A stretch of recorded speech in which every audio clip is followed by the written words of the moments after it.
শরীফকে অবমাননা, নাউজুবিল্লাহ, নাউজুবিল্লাহ, নাউজুবিল্লাহ।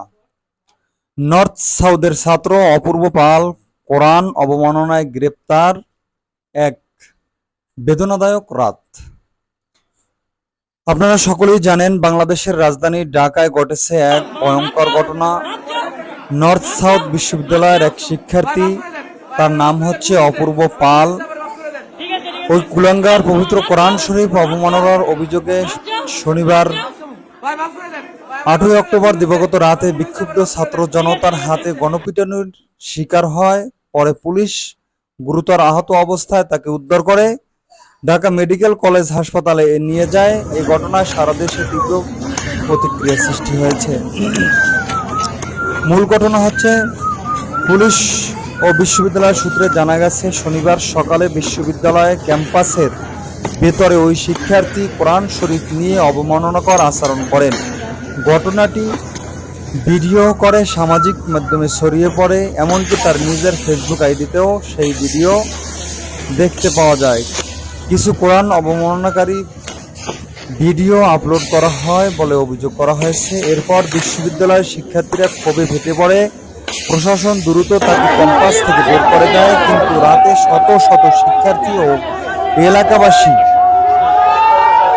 স্থানীয় বাসিন্দারা বসুন্ধরা আবাসিক এলাকার তার বাসার সামনে বিক্ষোভে নামে। রাত 1টার দিকে পুলিশ গিয়ে অভিযুক্তকে আটক করে। তখন ছাত্র জনতা বিক্ষিপ্ত হয়ে পড়ে এবং গণপিটুনি দেয়।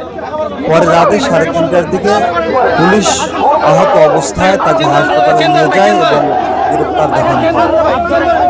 বাতারা থানার ভারপ্রাপ্ত ওসি কর্মকর্তা রফিকুল হাসান জানিয়েছেন, অভিযুক্ত শিক্ষার্থীকে গ্রেপ্তার করা হয়েছে এবং তার বিরুদ্ধে আইনানুগ ব্যবস্থা নেওয়ার প্রক্রিয়া চলছে। তিনি বলেন, ঘটনার সময় ছাত্র জনতা অত্যন্ত উত্তেজিত ছিল, আমাদের উপরেও ক্ষোভ প্রকাশ করেছে। ইসলামী দৃষ্টিকোণ থেকে যদি আমরা বলি, প্রিয় ভাই বোনেরা, কোরআন আমাদের ইমানের কেন্দ্রবিন্দু। এটা আল্লাহর কালাম, যার প্রতি অবমাননা করা মানে সরাসরি আল্লাহর প্রতি বেয়াদবি করা। কোরআনুল কারীমে আল্লাহ রাব্বুল আলামিন বলেন যে, আল্লাহর নিদর্শন সমূহকে সম্মান করবে, তা তার হৃদয়ের তাকওয়া নিদর্শন। তবে ইসলাম আমাদের শিখায় ন্যায় বিচার প্রতিষ্ঠা করতে হবে আইনের মাধ্যমে, আবেগের মাধ্যমে নয়। গণপিটানি, প্রতিশোধ বা রাগ, এসব ইসলাম নয়। আমরা চাই অপরাধীর শাস্তি হোক, যথাযথ হোক, পূর্বেকার মতো যেন তেন শাস্তি আমরা এবার মানব না। এবার শাস্তি হবে দৃষ্টান্তমূলক শাস্তি।